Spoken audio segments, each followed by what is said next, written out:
yang percaya tu pada Allah ni di sisi Allah di akhirat. Nah, mana kata orang duk kira dengan bagi depan kita ni ada alam dunia, alam barzakh, alam akhirat. Kita orang mukmin percaya lebih. Nah, sebab ambil daripada hak Tuhan raya sendiri dan juga Nabi SAW raya dicatat oleh orang-orang semasa turun menurun cerita kepada orang dia catat taruh tu panggil hadis kan. Hatu dak kutip lah kita hadis ni siapa riwayat, hadis ni siapa raya, ni siapa tulis lah kita. Dia panggil rawahul Bukhari, rawahu Muslim. Nah, dia tulis taruh. Nah, kita ke dia boleh tahu melalui itu. Sampai tak kena kita pergi kecek. Tak seturut ulama nak turut Nabi tak kena silap berkecek tu. Silap tu kita ubah mula you tulis. Dia silap.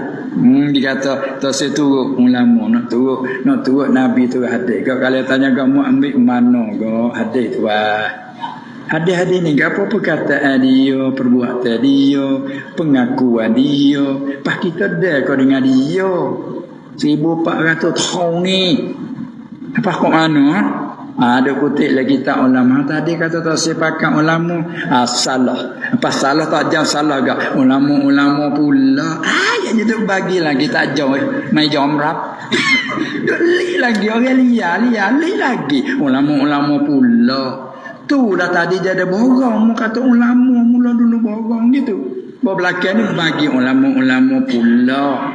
Jadi bagi kita boleh pilih pula ulama. Kita besar lagi. Gitu. Jadi kacak kata dia tak kena. Tak ada jalan lain lagi. Astagfirullah. Silap weh. Dia kacak itu weh. Maknanya gitu. Kita kena turut lah dah. Lepas tu sekadar kata dia tulis hadis. Syarah pula tu. Syarah pula tu ayat tafsir dia pula tu siapa dah tafsir tak ulama syarah pula jadi salah ke kacak itu bola lagi kacak lagu tu dah itu mai bola